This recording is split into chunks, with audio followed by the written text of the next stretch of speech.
In this episode of Home Built Workshop, I'm going to show you how I'm going to turn this stack of pallets into some cool little end tables.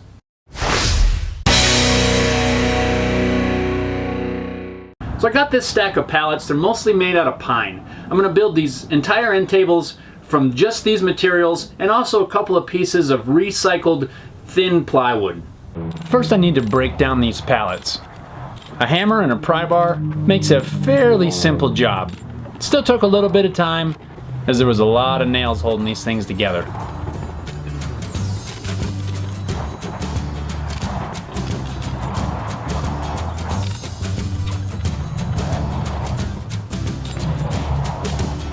I've got all those pallets broken down. Now I've got all these boards here. I got all these pieces. I got to pull all the nails. Let me get started on that.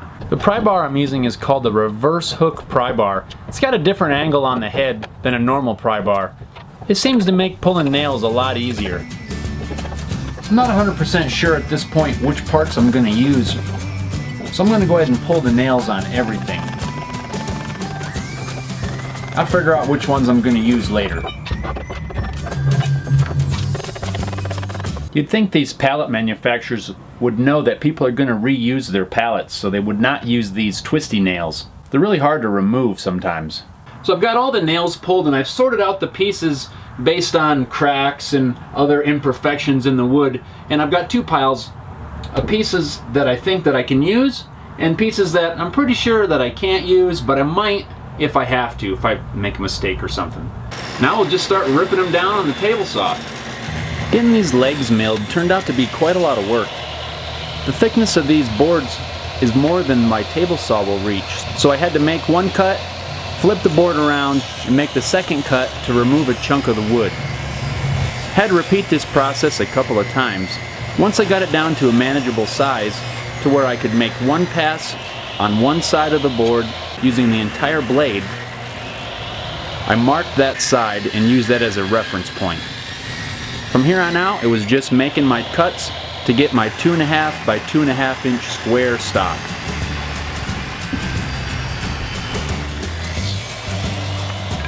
Now that I have all the legs milled to their final dimensions, I'm going to use my miter gauge to cut these down to length. I'd use my crosscut sled, but the height of these legs won't let me cut it on the crosscut sled.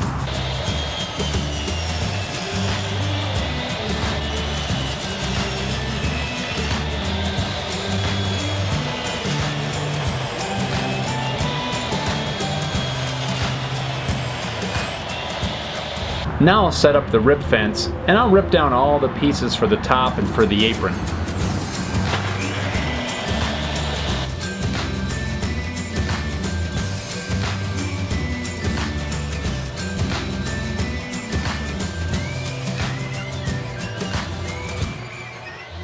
Now I can switch back to my crosscut sled and start cross-cutting the pieces that are going to make up the apron. I'm also going to cross-cut the pieces for the top at the same time. Now using my pocket hole jig, I'll drill pocket holes so I can start some assembly.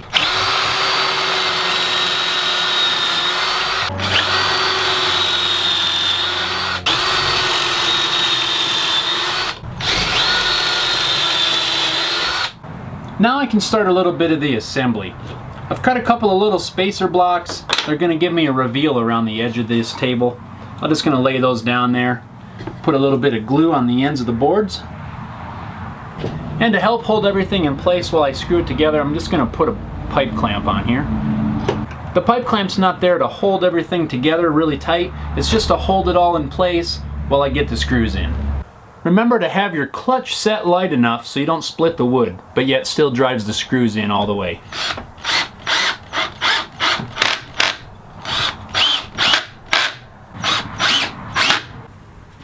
I want to make sure I get the tops nice and even.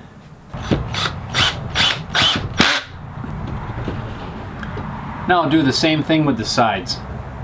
So since I didn't plan very well when I was assembling this, I can't get in there with my regular pocket hole bit. So, improvise. One of these handy little right angle attachments for my drill. Hopefully we'll get those screws in there.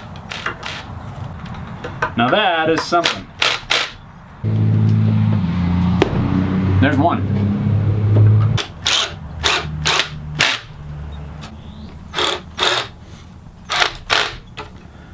There's the base of our tables all glued up. You probably noticed I only screwed in 3 sides. That's because I'm going to put a drawer on the front right here. And I'm actually going to have that front panel look like part of the drawer. I want it to sit with the same reveal and everything, and then the drawer will just pull out. So I've already got the fronts cut. I've cut this little spacer block just to fit in there while everything dries and the glue sets up. That way everything stays square. Now it's time to glue up the top. Nothing fancy about gluing up this top. Just a regular old panel glue up. Just got to figure out which sides I want down, and I'll lay them out. I'm going to do the old parchment paper trick. Glue up both panels in the same set of clamps. I'll just tighten it down. We'll let it dry and we'll come back and get the rest of this thing put together. Now I can start on constructing the drawers. I'm going to use solid wood for the sides and some plywood for the bottom. I'll start off on the table saw, ripping the sides down to width. Then I'll cross cut them to length on the crosscut sled. Now with my blade raised just a little bit, I'm going to cut a groove along the bottom edge of these boards to accept the plywood panel. So now I'm going to go ahead and get these drawers glued up. It's going to be really simple to do. I'm not going to glue the bottom in, it's just going to be floating. First I'm just going to pop these together. It's already almost done. Put a little bit of glue on the sides, and I'll slide this on. And I'll do the same with the front. And I'm going to use this band clamp to keep it all tight and square. Now that one can dry. You can check your drawers for square by measuring diagonally from corner to corner. Your measurements should be the same. And that is pretty close. So now the drawer boxes are all dried. There's a couple of things you did not see between me clamping these up originally and now. See, what happened was I reinforced the point I made when I made those business card holders, the fact that I need to learn how to measure. See, after I shut the camera off, when I glued these up, I was double checking my measurements just for the heck of it, just to make sure I didn't have anything off or anything like that. I realized I cut these drawers and glued everything up, and they were 1 inch too wide. Again, I don't know how to measure something, I don't know. But anyway, so what I had to do, this was all off camera because I didn't really have time to set the camera back up and turn everything back on. I pulled these apart because I just glued them up, so the glue had just started to set.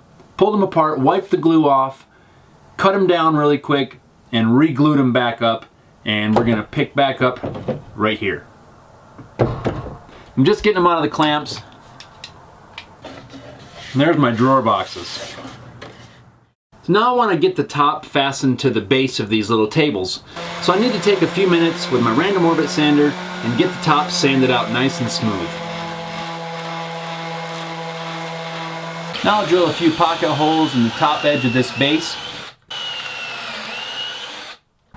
Before I attach the base, I'm measuring really careful around the edge. Make sure I've got the tabletop centered. One of these combination squares makes it pretty easy because I know my overhang is going to be 1 inch, so I can just set this for 1 inch and then run this right along the edge of the tabletop and line this part up with my legs. It makes it really easy. Since there's no support in the front, I've taken the piece that I'm going to use as the drawer front and I've put a couple of little pieces of tape along the edge just to space the legs out as far as they need to be so that I know that it doesn't bow in when I screw it down. I'm going to add a clamp just to hold everything in place while I screw it down.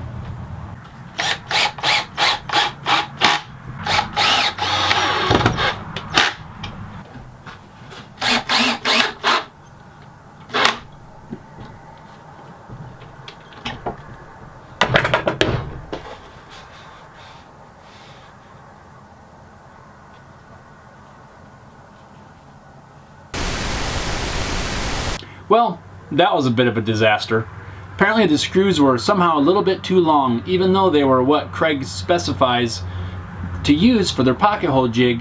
It still poked through the tabletop, so I had to make new tops.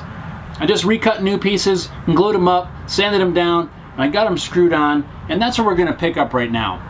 I guess I could have added that whole thing out, but that's what happens in real life. Stuff like that happens. You got to remake parts and redo some things, so let's pick up where we left off. Since I'm going to be installing drawer slides on here, I don't really have any place for the drawer slide to fasten to, so I need to install some blocks right here to give me a nice surface to install those drawer slides to. Now I think we're at the point where I can go ahead and get this thing sanded down. This is probably going to take quite a bit of time because there's a lot of surfaces that I need to sand. Luckily, I've already sanded the top.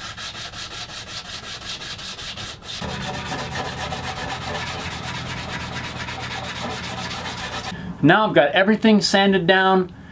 I've got all the corners broke with some hand sanding, and now it's the time I've been waiting for quite a long time. Start to put some finish on this. I'm going to use a combination of a couple of different finishes. I'm going to do a coat of Danish oil on the whole entire thing. I'm going to do the drawer boxes, I'm going to do the underside, and I'm going to do the top with Danish oil. That way I have protection around the whole table. Now the Danish oil has had time to dry. It's dry to the touch. It's not yet fully cured, but it's dry enough to work on without me worrying about ruining the finish. I'm going to go ahead and install the drawer slides. The drawer slides are just ball bearing drawer slides, and they're the soft close drawer slides. Probably a little bit overkill for this application, but hey, I like these kind of slides anyway, so I'm going to go ahead and get these installed. After some trial and error, I found out that I want the front edge of the drawer slide to mount right against the front of the drawer. In order to keep the alignment right where it needs to be, I've got the drawer slides and the drawer box sitting on a nice flat piece of MDF. That way I can take the drawer slide and the box, and with it sitting on this MDF, the bottom of the drawer slide will be nice and even with the bottom of the box, and it'll also locate where I need to mount the runner on the side of the drawer box. So I'm going to mount that on there first. I'm using a self-centering drill bit to make sure that I get right in the center of that hole. To avoid any damage, I'm going to screw these in by hand.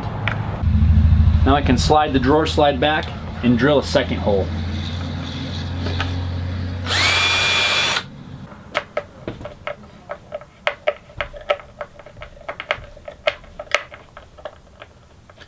I've set the drawer in there just so I can make a pencil mark at the back edge of the drawer slide, just so I know how far forward or back it needs to be. Now I can go ahead and pull the slide that mounts to the cabinet off of the drawer box. And you do that by lifting this little tab on the side, and then the rest of the drawer slide comes off. I'll put them back in place. It's going to line up right with the bottom of these boards, so I'm not worried about the up and down adjustment. As long as it's nice and even with that, everything should be good.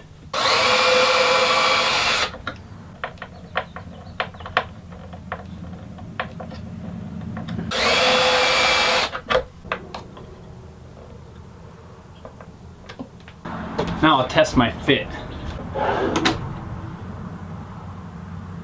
Now I need to install the drawer front. I didn't fasten it onto the drawer yet because I wanted to make sure it was aligned perfectly. If I had it off just a little bit and I installed the drawer just a little off center maybe, then it wouldn't close all the way. I want it to fit right in that space. After lining up the front, I'm holding it in place with this little tiny clamp. Now I'll clamp it down a little more securely. And I'll just secure it with a couple of wood screws.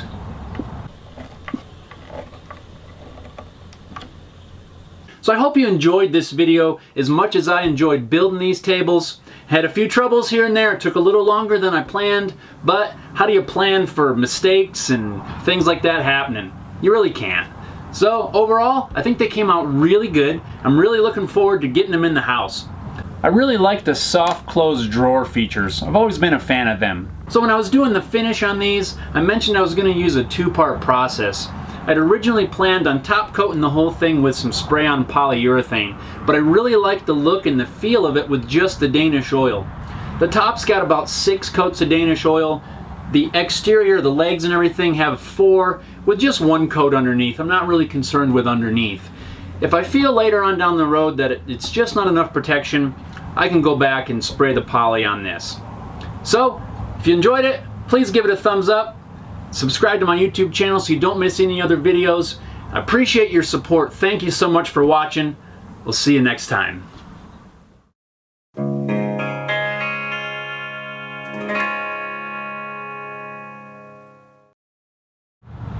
And you thought you were going to miss out on all the outtakes.